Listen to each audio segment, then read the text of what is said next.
So hey guys, welcome to a mechanical engineer YouTube channel. आज की इस video में मैं आपको एमएनआईटी जयपुर से रिलेटेड 5 डाउट्स हैं जो कि सबसे ज्यादा मुझसे पूछे गए हैं। तो 5 पॉइंट्स की हम लोग इस वीडियो में बात करेंगे। सबसे पहले फिजिकल रिपोर्टिंग, उसके बाद आपकी फीस स्ट्रक्चर, हॉस्टल आपको कौन कौन सा मिलने वाला है, कौन कौन से डॉक्यूमेंट्स आपको लेके आने हैं, और ईआरपी जो पोर्टल है उस पर आपको क्या क्या चीजें करनी है। तो 5 पॉइंट्स है हमारे, ये सारी वीडियो में कवर करूंगा।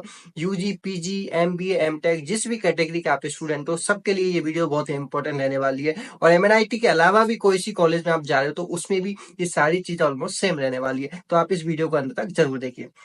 तो सबसे पहले हम लोग फिजिकल रिपोर्टिंग की बात करेंगे।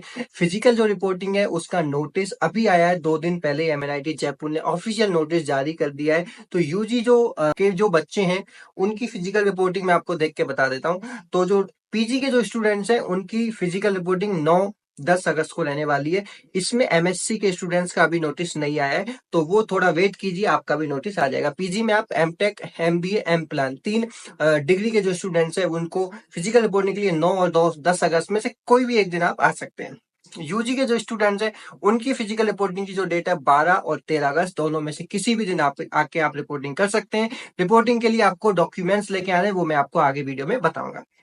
उसके अलावा यूजी के स्टूडेंट्स का ओरिएंटेशन प्रोग्राम भी होता है जिसमें आप अपने पेरेंट्स के साथ में बैठ सकते हैं। और पीजी के जो स्टूडेंट्स हैं उनका ओरिएंटेशन नहीं होगा, सीधा आपकी क्लासेज आपको अटेंड करनी पड़ेंगी। 12 अगस्त से आपकी क्लासेज होने वाली है।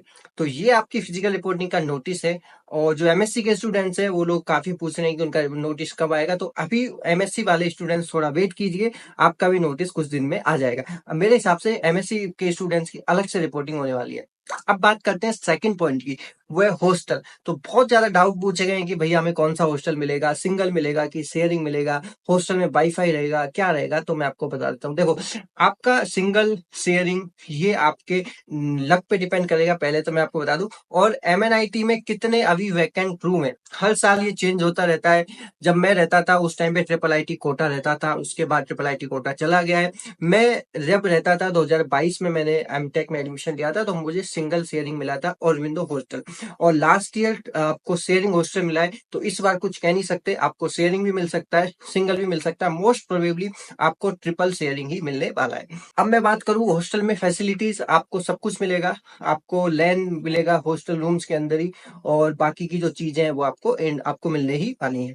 इसके बाद ईआरपी पोर्टल की मैं बात करता हूं। तो ईआरपी पे आपको क्या क्या काम करने हैं, देखिए जब आपको एमएनआईटी जयपुर मिल जाएगी उसके बाद में ईआरपी कि आपको लॉगिन एंड पासवर्ड आपकी मेल पे आ जाएंगे। एमएनआईटी की ऑफिशियल वेबसाइट से आपको ईमेल आईडी पे ईआरपी के लॉगिन एंड पासवर्ड आ जाएंगे, वो आपको लॉगिन करना है। लॉगिन करने के बाद में जो भी काम है आपको सब कुछ ईआरपी पे करना है। आपकी हॉस्टल की फीस पे करनी है, ट्यूशन फीस, कॉशन मनी, सारी जो भी फीस है इंस्टीट्यूट फीस, सब आपको ईआरपी पे ही पे करनी है। और ईआरपी पे आपको एडमिशन फॉर्म भी मिलेगा एक, जो कि आपको डाउनलोड करके यहाँ पे लेके आना है। डॉक्यूमेंट वेरिफिकेशन जब आप करवाने आओगे उस टाइम पे, तो एप्लीकेशन फॉर्म आप यहाँ पे आके ही फिल कर सकते हो। मेरे हिसाब से आप यहाँ पे आके फिल करो, क्योंकि कुछ डाउट्स रहता है तो वो आपका यहाँ पे क्लियर हो जाए। तो ईआरपी बहुत जरूरी है। जब आपको ईआरपी के लॉगिन आईडी पासवर्ड मिले तो आप मेरी वीडियो देख सकते हैं, मैंने ईआरपी पे कंप्लीट वीडियो बनाई है। एमएनआईटी में आपको कैसे फीस पे करनी है, कैसे अपनी पर्सनल डिटेल फिल करनी है, 3-4 चीजें वो आपको यहाँ पे करनी पड़ेगी।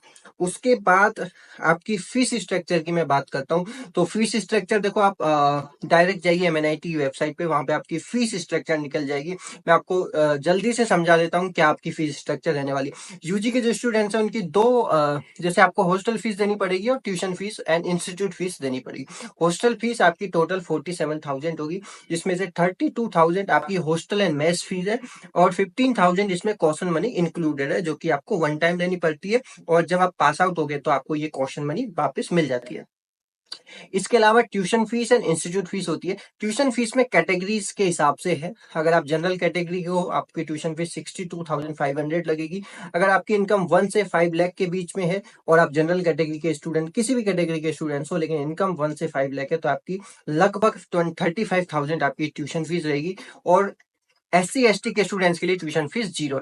इंस्टीट्यूट फीस की बात करूं तो कोई भी कैटेगरी को सबको इंस्टीट्यूट फीस देनी पड़ेगी, क्योंकि इसमें लाइब्रेरी, स्पोर्ट्स, सारी वो फैसिलिटी है जो सारे बच्चे स्टूडेंट्स यूज करते हैं। तो वो लगभग 35,000 है। तो टोटल क्वेश्चन मनीज मिला के मैं बात करूँ तो 90-95,000 आपकी टोटल हॉस्टल मैस ये सब कुछ आप में फीस ऐड करके आ जाती है। जो भी फीस आपने जोसा की काउंसलिंग के टाइम पे दे दी है वो फीस आप माइनस कर लेना, बाकी की फीस आपको पेंडिंग फीस ईआरपी के पोर्टल में शो हो जाएगी, वहां पे आप जाके पे कर सकते हैं। ठीक है। इसके बाद लास्ट सबसे इंपॉर्टेंट जो है, जो भी बच्चों को एमएनआईटी जयपुर मिली है, सबसे पहले तो कॉन्ग्रेचुलेशन आपको, बहुत अच्छी कॉलेज में आपको आप आ रहे हो। एक एनआईटी है, एमएनआईटी जयपुर है, बहुत अच्छी सिटी में आ रहे हो, पिंक सिटी में। मैं खुद एमएनआईटी जयपुर से हूँ। तो कौन कौन से डॉक्यूमेंट्स लेके आने हैं, बिल्कुल भी जल्दीबाजी में ऐसे ना हो कि आप डॉक्यूमेंट्स मिस कर पाए, आप हार्ड कॉपी जो आपकी 10th-12th की मार्कशीट है वो मिस कर जाए। तो मैं आपको रफली बता देता हूँ कौन कौन से डॉक्यूमेंट्स है इंपॉर्टेंटली, और आप वेबसाइट पे जाके भी चेक कर सकते हैं। ठीक है, 10th-12th की हार्ड कॉपी लेके आनी है, marksheet, migration, transfer certificate, collector certificate लेके आने। कुछ कुछ स्टूडेंट के डाउट रहते हैं कि हमको टीसी मिला है, माइग्रेशन नहीं मिला, तो आप देखिए माइग्रेशन सर्टिफिकेट में कभी कभी वो टीसी मेंशन कर देते हैं, तो एक से भी काम चल जाता है। उसके अलावा आपको जो भी जोसा सीएससीबी में जब भी आपको एमएनआईटी जयपुर मिली है तो वो राउंड की आपको जोसा के पोर्टल से आपको पीडीएफ डाउनलोड कर सकते हो, तो वो आपकी सीट वाली आपको लेके आनी है कि कौन से राउंड में आपको एमएनआईटी जयपुर मिली है। उसके अलावा आपको Aadhaar card, PAN card, photos copy ये तो आपको लेके आनी ही है।